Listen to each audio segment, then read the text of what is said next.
Welcome to this special documentary aiming at inspiring young girls to join science and engineering courses. This documentary is created because the academic situation of girls taking science subjects is not satisfactory compared to boys, which brings us to the state that Tanzania is having far fewer female professional engineers. There are many reasons underlying this situation, whereby some of them might be true, but many are just stereotypes which can be eliminated in people's minds. For instance, the stereotype that science and engineering subjects are too difficult for girls.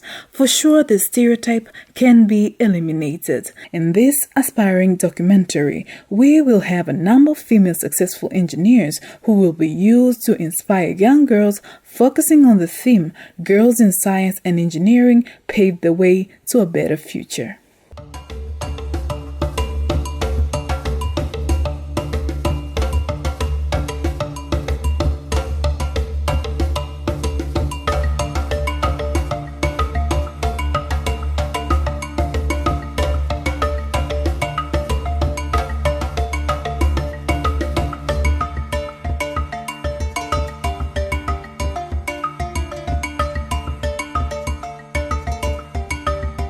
Salaam Institute of Technology, one of the most popular and trusted academic institutions providing courses of engineering and technology.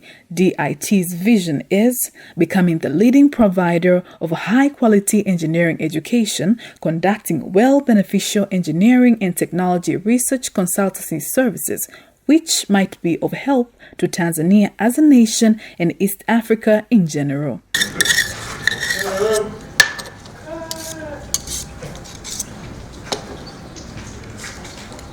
Without putting aside female in the field of science and engineering, DIT has been empowering women academically to reach their dream by helping them to erase the negative stereotypes that science and engineering courses are hard and only for men.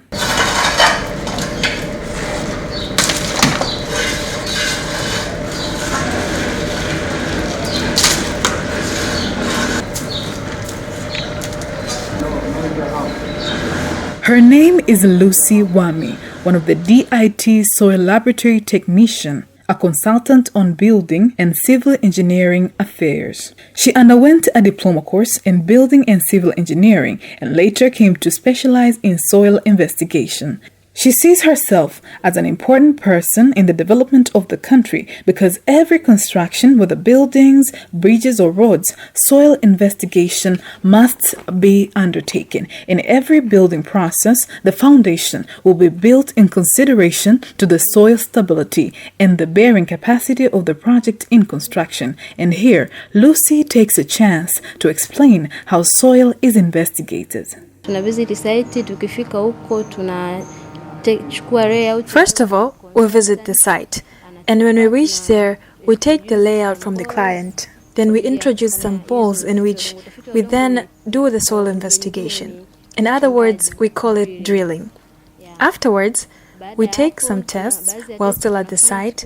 That's when we bring them back to our lab for more laboratory tests. We say that we do soil investigation as it helps in foundation design, usually for consultation purposes. For instance, you want to build a 5-story building. So just to be assured of the area to withstand the building, it requires us to investigate the place. There are several issues in place to consider, such as water availability, also bearing the capacity of the soil to withstand the building.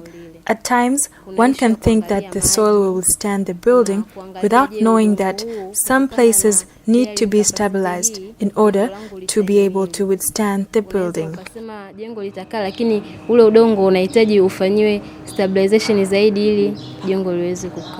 She's a lady like any other lady, and yet her passion is being a great soil analyst in the context of building and civil engineering. It is a habit of many local contractors in Dar es Salaam starting a construction project without a full professional soil analysis. This makes houses and buildings to be weak because the soil can't sustain the load on top of it. Main point ya kufanya soil investigation ni kwa ajili ya foundation design. The main point of investigating the soil is to enable good foundation design. Any house has to have a foundation, so we expect that a good foundation design to be made. In normal circumstances, in a building, there is settlement, meaning that as time goes by, settlement takes place. So if you have a good foundation, that settlement won't affect your building. We should follow specialist advice because even when consulting our normal houses, we should make sure that the builders are specialized because a lot of them use their job experience rather than skills. Especially ambao wanajenga nyumba hizi za kawaida wanatumia uzoefu lakini hawana ujuzi wa kile wanachokifanya. Wami doesn't regret taking engineering courses for her career as an engineer because that's what she likes to be. She also feels happy to be a part of some of the national and international building projects that extended her career network. Kuna baadhi tumetafiti lakini bado hayajaanza kufanyiwa construction. There are some areas that we have investigated, but they have not yet been constructed. I was also among the supervisors of the standard gauge project, and I feel very proud that I got an opportunity to meet people from different places like Ethiopians, Turkish people, and be able to exchange ideas. I have also done the extension project of Lake Victoria of pipelines from Solwa to Tabora and Solwa to Shinyanga. So now I feel that I, as Lucy, despite of looking very young as a lady, I've met with people that I myself never expected to meet in my life, and taking in consideration that at sight I am the only female there.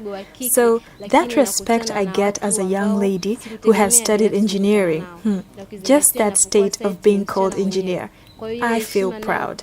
Kama binti mdogo nimesoma engineer, kwanza kuitwa tu mhandisi una feel proud, yani unajisikia yes. The academic system of Tanzania wants a student to do best in the academic arena, which will make him or her to move smoothly in science and engineering courses. Wami explains how she prospered in the field of engineering. What's important is having a dream and future. A girl has to know what her future is and what her dream is. Unfortunately, I did not pass my ordinary level exams, but because I had a dream and a focus of being an engineer, and I wanted to be one, just to prove people wrong on their perceptions and that I can, because even studying science was an issue. They would say, how are you able to study science while you're a girl? But I have lived with the feeling of studying science and proving the society wrong, and that I can, and to this, I have achieved. Lastly, Wami takes time to advise young girls on their career in science. I think not losing hope and focusing on your dreams, just for a girl to believe that she can reach her dreams by any means possible, whether your father will educate you or not, but by any means possible to reach your dreams in a positive way. Lucy Wami is one of the many female engineers produced by DIT who is eager to be part of the development of Tanzania.